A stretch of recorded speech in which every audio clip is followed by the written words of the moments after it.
আজকে গাছ থেকে বেগুন তুলে এনেছি। দেখো আজকে একটা নতুন ধরনের আমি বেগুন ভর্তা করব, তাই বেগুনগুলোকে এভাবে করে আমি কেটে নিচ্ছি। দেখো এভাবে আমি ফাঁকা করে নিয়েছি।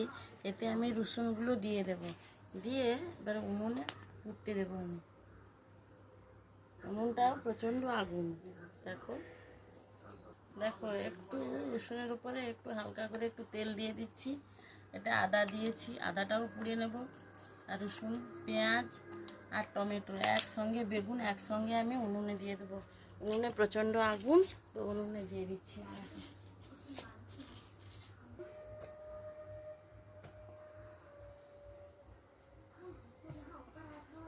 তো দেখো বন্ধুরা, আমি যেগুলো পুড়তে দিয়েছিলাম, এই বেগুন, তার ভিতরে রসুন, টমেটো আর আদাটা মনে হয় পুড়ে গেছে, জানো তো। পেঁয়াজ আর লঙ্কাটাও পুড়ে নিয়ে চলে এসেছি। তো একসঙ্গে এগুলোকে ছাড়িয়ে একসঙ্গে আমি মাখবো। তেল আর সবগুলো একসঙ্গে আমি মাখবো, একটু ভালো করে মেখে নেব। দিয়ে যেহেতু ভর্তা তৈরি করবো, যেহেতু একটা ডিম না দিলে কেমন হয় বলো তোমরা। তো একটা ডিম দিয়ে এটাকে ভালো করে আমি একটু সুন্দর করে মাখিয়ে নেব। আদাটা না আমার পুড়ে গেছে, তাই কষ্ট লাগছে। দেখো মাখাটাই দেখে মনে হচ্ছে যেন খেয়ে নিই। তো এর সঙ্গে একটা ডিম দিয়ে একটু ভালো করে একটু ভর্তা করবো, তবেই না খেতে ভালো লাগবে। তো চলো বন্ধুরা, আমার এখন কড়াটা বসিয়ে দিই, দিয়ে আমি ভর্তাটা তৈরি করি।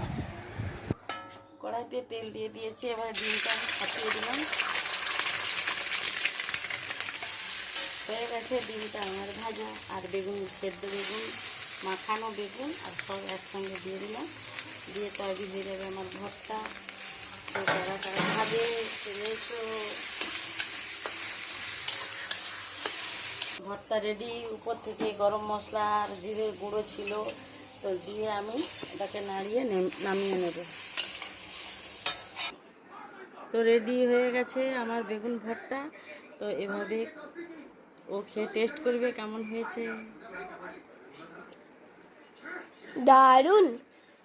ও বলছে দারুণ হয়েছে।